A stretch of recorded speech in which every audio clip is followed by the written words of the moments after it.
Mental, বসগিরি ও ধাত্রিকি এই তিনটি ছবি দিয়ে পরিচালক শামীম আহমেদ রনি সবার চোখে পড়েন। এর মধ্যে চিত্রনায়ক শাকিব খানের সঙ্গে তার ঘনিষ্ঠতা বাড়ে। একই সঙ্গে দাম্পত্য জীবনে তার স্ত্রী তমা খানের সঙ্গে বৈবাহিক জীবনে কোন্দলে জড়িয়ে পড়েন নির্মাতা রনি। তার স্ত্রী এর আগে অভিযোগ করেন রনি অন্য মেয়ের সঙ্গে প্রেমের সম্পর্কে জড়িয়ে পড়েছেন। প্রায় কয়েক মাস ধরেই স্ত্রী তমার সঙ্গে থাকেন না রনি। এটা নিয়ে তমা খান তার ফেসবুকে শনিবার দুপুরে দীর্ঘ এক স্ট্যাটাস দিয়েছে।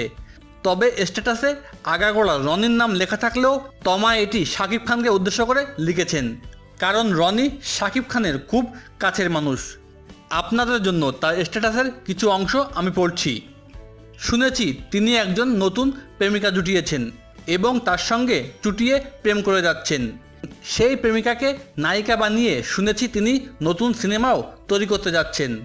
প্রেমিকাটির লুক একসময়ের অতি জনপ্রিয় নায়িকা ময়ূরীর নিউ ভার্সন। এগুলো অবশ্য আমার নিজের কথা না, কিছু পাগল টাইপ দর্শক নিয়ম করে আমাকে এসব আপডেট দেয়, যদিও এগুলো জানার তেমন কোনো আগ্রহ আমার নেই। এবার চিঠি লেখার মূল কারণ বলি। বর্তমানে রনি তার নিজের পরিবারের সঙ্গে কোনো প্রকার যোগাযোগ রাখছে না। তার মা বাবা প্রায় প্রতিদিনই আমাকে ফোন দেয়, আমার খোঁজখবর নেয়, অনেক কান্নাকাটি করে। আমার নিজের কথা বাদ দিলাম, যেহেতু আপনি শাকিব খান আমাকে তার সুবাদেই ছোট বোন বলে ডেকেছেন, এমনকি মাঝে মাঝে তুই সম্বোধন করেও ডাকেন, এজন্য তাকে দয়া করে আমার হয়ে বলবেন যে আমাকে তার ভালোবাসার কোনো দরকার নেই, যেহেতু আমি পুরনো হয়ে গেছি।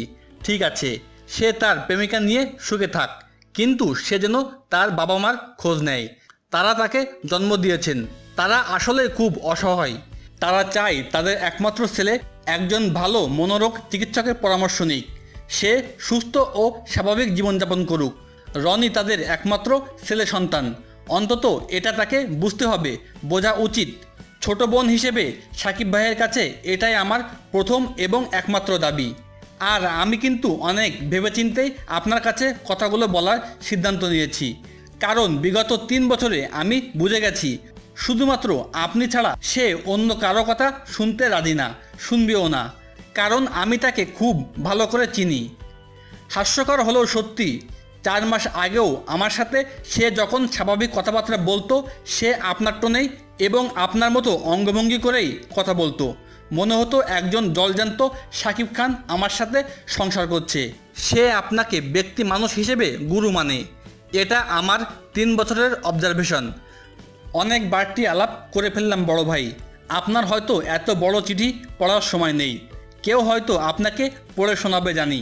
সরি, তাহলে আরেকটু বাড়তি কথা বলেই ফেলি।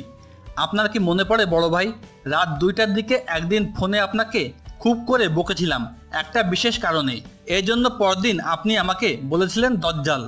রনির কাছে অবশ্য পরে শুনেছি, আমি কিন্তু ওসব বলেছিলাম কিছুটা মজা করেও। আমি আসলে তখন বুঝিনি আপনার সঙ্গে ওইভাবে কথা বলার রাইট আসলে কারোই নাই। পারলে আমাকে ক্ষমা করে দিয়েন। আর এখানেই চিঠির ইতি টানবো।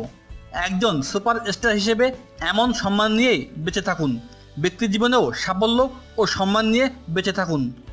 বিনীত আপনার এক সময়কার ছোট বোন তমা।